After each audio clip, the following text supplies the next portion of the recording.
All right, so in the last video, we were talking about these little half bar chords in the key of E. Now I'll show you why they're so handy. As a guitar player, when I see this chord and I start playing Jimi Hendrix, John Mayer kind of stuff, I see my E major chord and my E major pentatonic. And I see E major, the E major scale. So I see all that just on top of here. So when I'm playing this chord,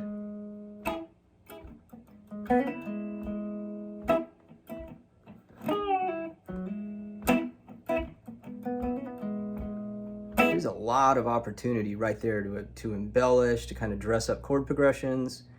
If someone's down there kind of banging away on open position chords, you can be playing the same chords higher on the neck and come up with really cool parts that really add a lot to a song, or in the recording studio. You'll do this stuff a lot. So I see that C sharp minor, A, right, B,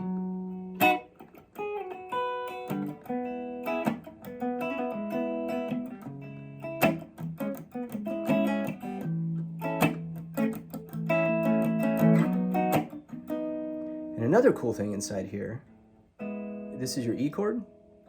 Look at those two notes. For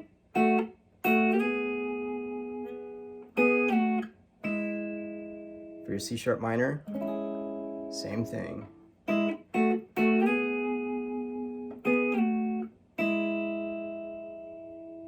Nice little licks, 6 licks. We get into some thirds and stuff like that later for your A chord.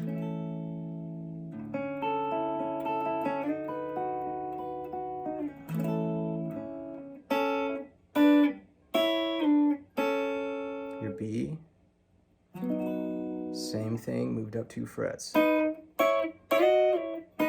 So A, I'm on the first and the third string.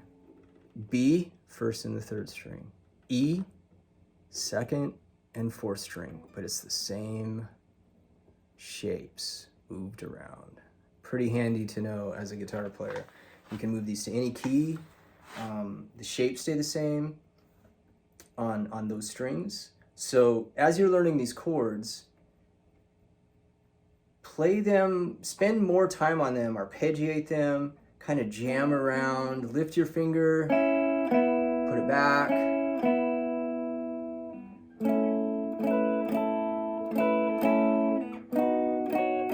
And just play around with these songs that are inside the chord, or these notes that are inside the chord, these little embellishments.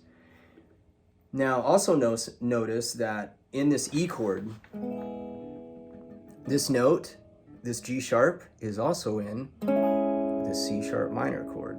So I can play this note over both chords.